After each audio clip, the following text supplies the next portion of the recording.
Fala pessoal, tudo bem com vocês? Eu sou o Diego Garcês Cruz, médico, ortopedista, irmão da Dani, e ela pediu para eu vir conversar com os seguidores da Mesa Posta Linda sobre o probleminha que acompanha ela há alguns anos, a hérnia de disco cervical.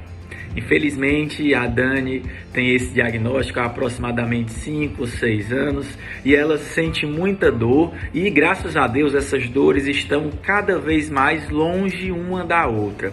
Entretanto, por vezes, ela é acometida por uma crise intensa de cervicobraquialgia, que é esse nome que a gente usa para a sintomatologia da coluna cervical que vai para os membros superior.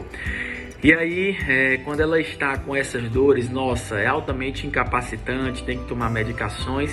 E hoje eu vim falar um pouquinho com vocês sobre isso, hérnia de disco cervical. E eu vou iniciar esse nosso bate-papo explicando para vocês o que é hérnia de disco. Então, na nossa coluna vertebral, nós temos as vértebras. E entre uma vértebra e outra, nosso Senhor Jesus Cristo criou o disco intervertebral. O que é isso, Diego? Disco intervertebral. Então, lembra daquele chiclete, o Babalu, que a gente mascava há alguns anos atrás?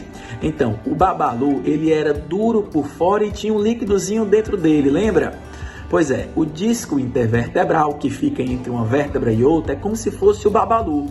Por fora, ele é durinho e por dentro ele tem um líquido gelatinoso. E aí, gente, quando esse líquido gelatinoso sai de dentro para fora, nós chamamos de hérnia de disco. E essa hérnia, ela pode formar em qualquer local da coluna, mas é principalmente acometida na coluna lombar, que é aqui embaixo, né, perto do bumbum, e na coluna cervical, que fica aqui no pescoço. São os cantos principais para se desenvolver a hérnia de disco. E por que, Diego, que são nesses locais? Porque é a região da coluna que nós temos uma maior mobilidade, porque a gente flete o tronco através da coluna lombar e a gente flete o pescoço para um lado, para o outro, para frente, para trás. Gente, na grande maioria das vezes, a hérnia de disco cervical, que é o caso da Dani, causa uma dor chata, uma dor cansada aqui na região do pescoço, pode subir para a nuca ou então descer ali para ficar entre as escápulas.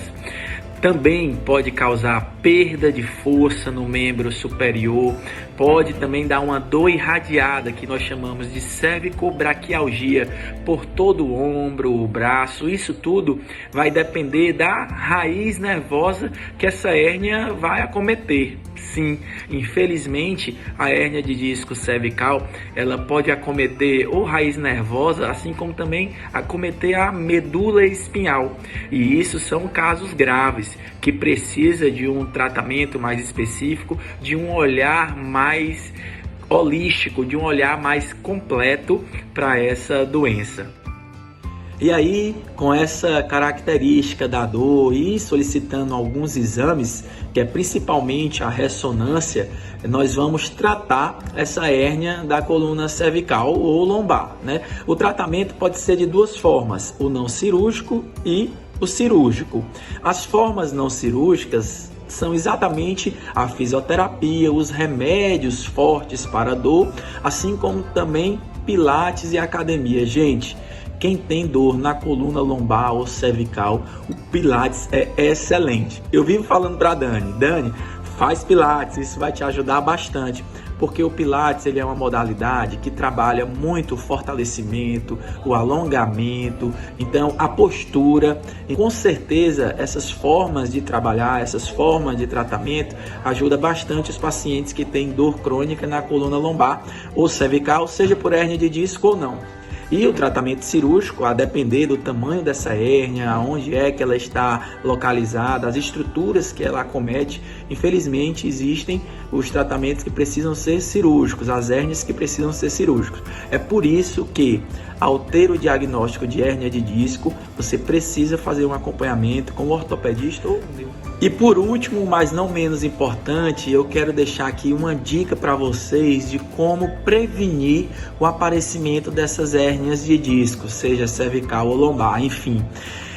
Pessoal, é muito importante alongar todo dia, fazer fortalecimento para a coluna vertebral.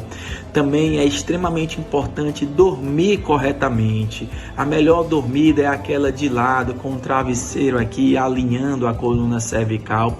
Dormir de bruços não é bom, então se você puder evitar, eu sei, é difícil depois que a gente se acostuma a dormir de bruços, dormir de lado, mas se você puder se adequar a dormir da melhor posição possível, também vai te ajudar bastante, tá bom?